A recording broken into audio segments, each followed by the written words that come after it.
Hold on. We're almost ready.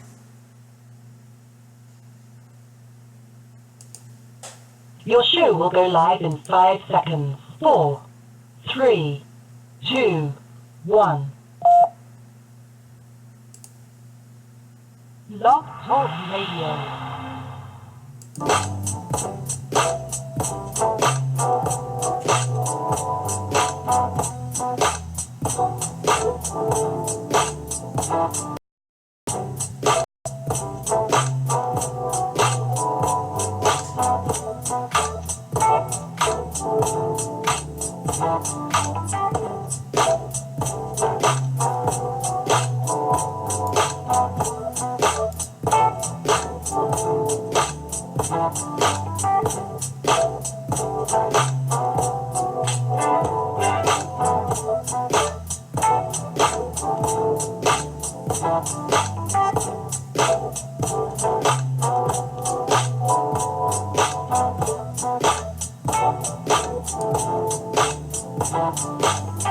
Yes, you are listening to Soul Child on hashtag Independent Media Monday. We have a wonderful guest in store for you today.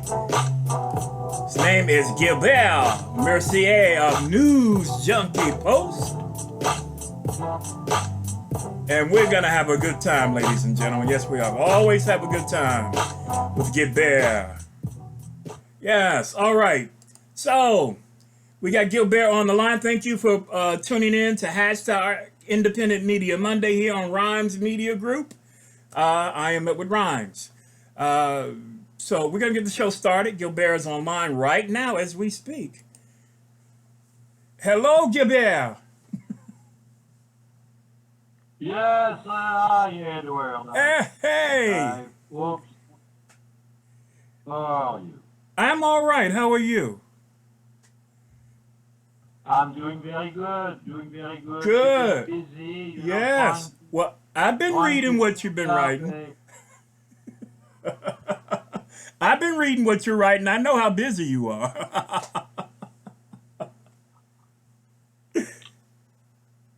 Why? Yeah, I know. Yeah, as you announced on social media, you know I've been dealing with a little bit with the geopolitical situation. Yes. The sort of new geopolitical situation that the Trump administration has to face, well, all over the world, but especially in a very, very tricky area, which is the Middle East, of course. And Prime Minister Netanyahu is coming to Washington on the 15th in a couple of days, and I'm sort of trying to get people to understand what's at stake in this first official visit. All right. Well, let me read you. Yeah, let me read a little bit of what you wrote. By the way, you wrote that Israeli Prime Minister Benjamin Netanyahu will be in Washington on February 15, 2017, for an official visit with United States President Donald J. Trump. While candidate Trump insinuated his staunch support for the Jewish state during his campaign by calling PM Netanyahu Bibi, mentioning a controversial intention to move the U.S. embassy from Tel Aviv to Jerusalem and giving apparent support to the illegal Israeli settlements in Palestine land, only 25% of the Jewish vote went to Trump, as opposed to 72% to his opponent, former Secretary of State Hillary Clinton. Are you saying that because he did not get much of the Jewish vote in the United States in his past election, he won't be as beholden to those interests? Well, this is an interesting question here because he needed to get what Trump needed to get elected is, of course, a large section of the black vote. No, that was the key vote for Donald Trump to win Florida, among other states. but the Jewish vote, the fact that usually, the Jewish vote classically go pretty much 90% to the Democrats. Right. Now, they were already a perception among the Jewish left, because there is actually a Jewish left not only in the U.S. but worldwide. Jewish left which is highly critical of Netanyahu, highly critical of what's going on with the Palestinian, highly critical of the corruption of Netanyahu, and highly critical of a distinction that a lot of people do not understand, which is the distinction between being Jewish and being a Zionist. Exactly. A lot of Jews are actually against Zionists. Yes. Zionist is sort of a, it's, as a matter of fact, to illustrate my article, I have a picture of Hasidic Yes, Jews, yes, I saw that. Jews, Yes. Following strictly the Talmud, and those people are the most anti-Zionist there is. Yes. They actually consider Zionists to be anti-Jewish. Yeah. And Yeah. they Hold have on. a good point. Yes. Let me read from the sign on the picture. It says Judaism rejects the state of Israel and condemns its criminal siege and occupation. So that's one of the signs that the Hasidic Jews are showing, is holding up there in your article. Exactly. Yeah. Exactly. Well, you see, Edward, the Palestine, what used to be Palestine, which was, of course, run by various empires, including the Ottoman, which is now Turkey, for about 600 years. Palestine, just like Lebanon now, had Arab, Palestinian, Palestinian Arab, and Jews living together in a way that was quite harmonious, right? For centuries. Yes. And as a matter of fact, when you see Jerusalem, when you look at the architecture of Israel, and it's a picture that I've used in my article, in Junkie Post, there's a big mosque in Jerusalem, one of the oldest mosques in the world, right? And it is there is a map of this sort of the fact that the main problem of Israel, which was struck thanks to what is called the Balfour Agreement, which the British Empire struck with, namely the Rothschilds, right? Very famous banking family, right? To help, and that was struck because the British Empire after World War I was in debt.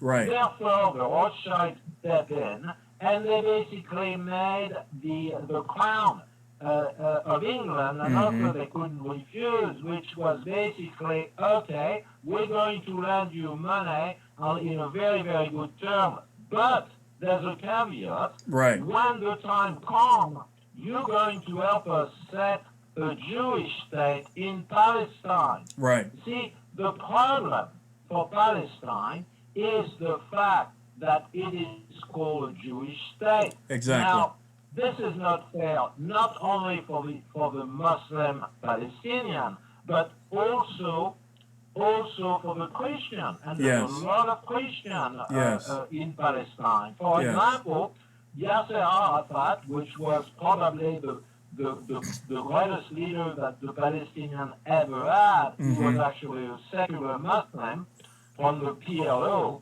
and a lefty. His wife was Christian. Yes. I mean, the communities were not hostile up until Israel became a Zionist state. Exactly. And had the desire to expand. Now, something that people do not understand is the fact that, let's say, for example, Hebrew was before the creation of the State of Israel in 1948, a dead language, if you wish, like Latin.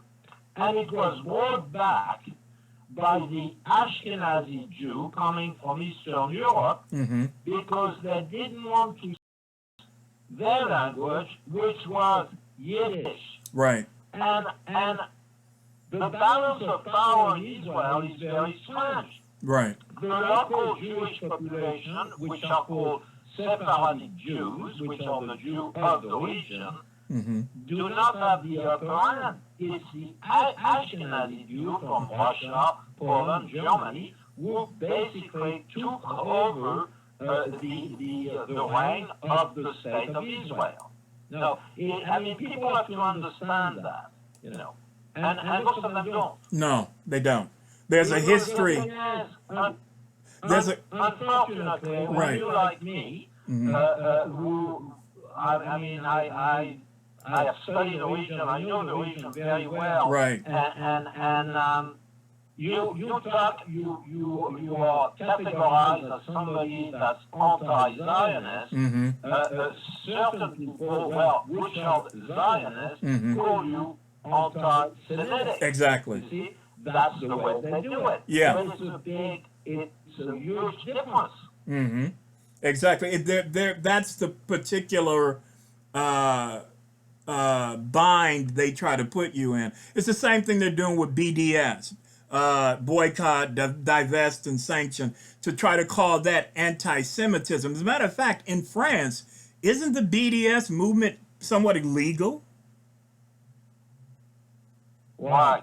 Well, also, you see, Edward, there's kind of like a psychological issue here, which I have discussed in my book, The Orwellian Empire.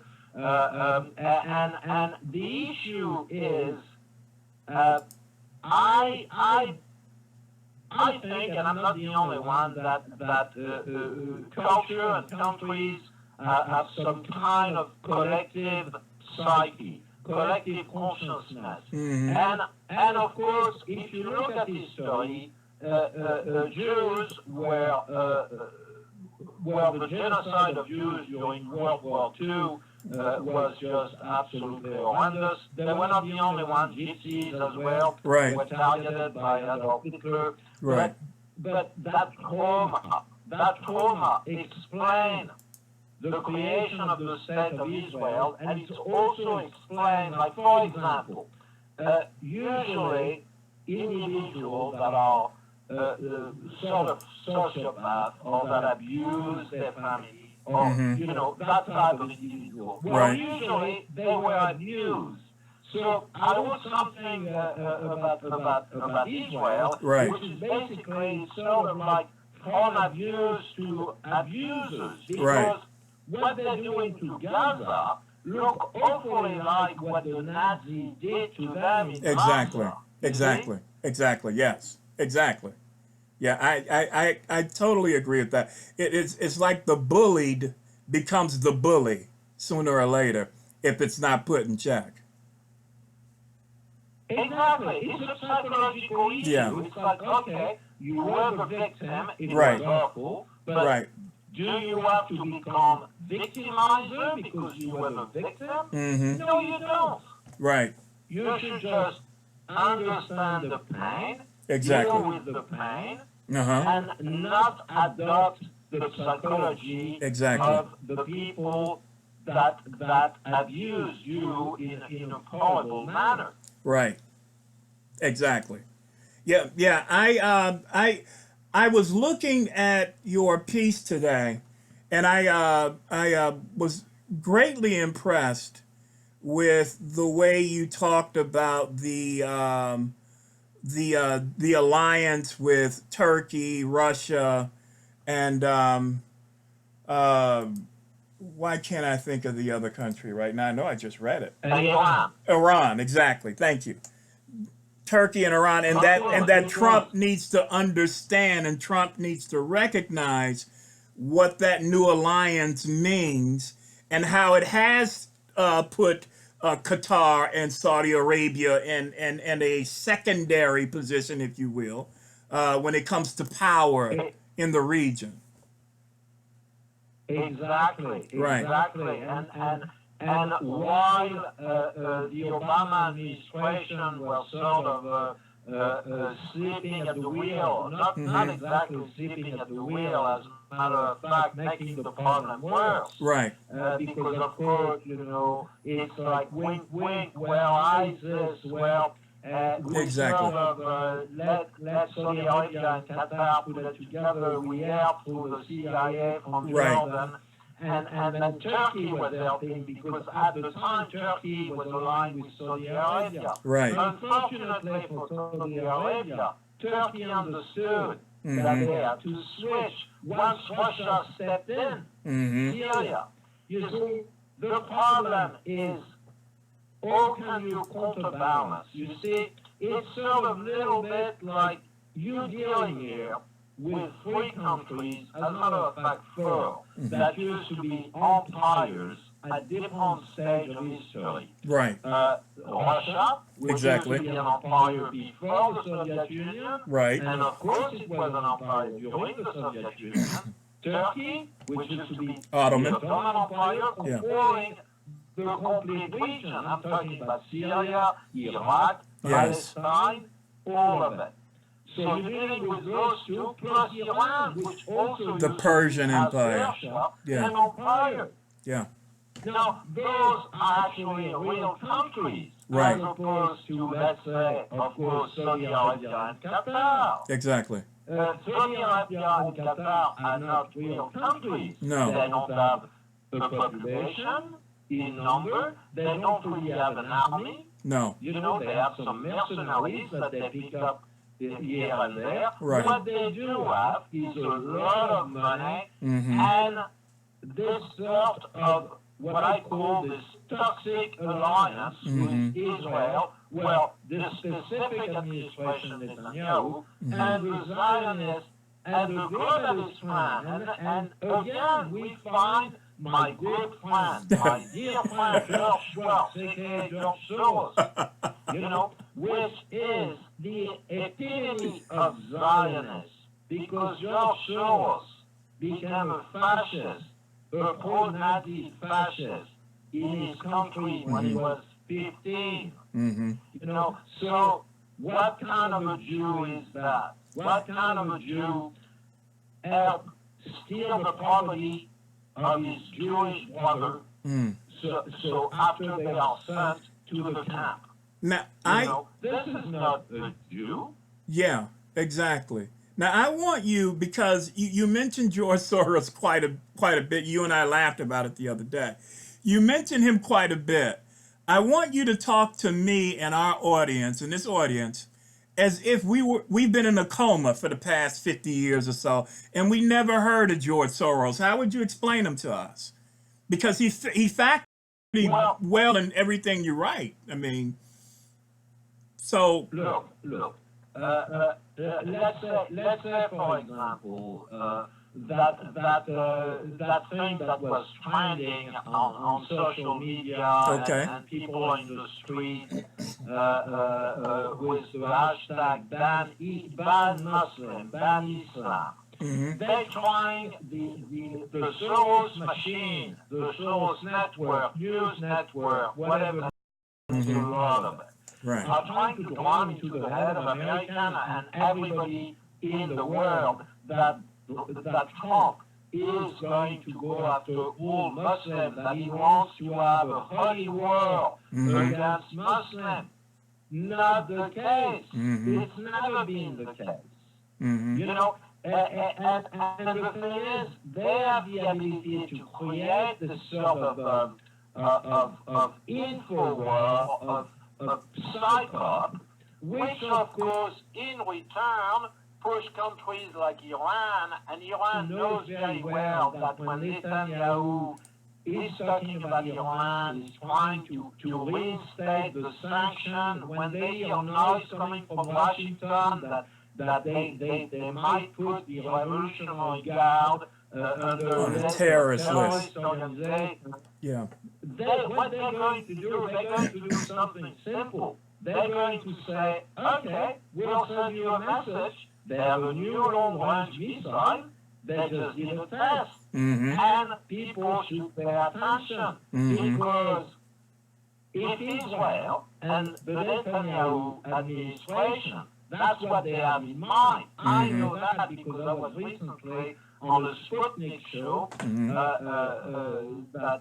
hosted by Andrew Shiroko, called, Transfer. Right. And his other guest was somebody very, very close to your point of view. Right. And what they're trying to do, they're trying to pour gasoline on any potential fire between the U.S. and Iran that they can, with a little toxic alliance with the Saudi and Qatar, right, attack Iran and right, create a huge problem. And they think, and they are sorely mistaken, that they're going to drive a wedge between Russia and Iran. That the Trump administration can do that. He cannot. You see, this is what happened. ISIS was created by the Saudis, Qatar, with the help of the U.S., yes, Mossad, whatever, the West, France, Germany, the UK.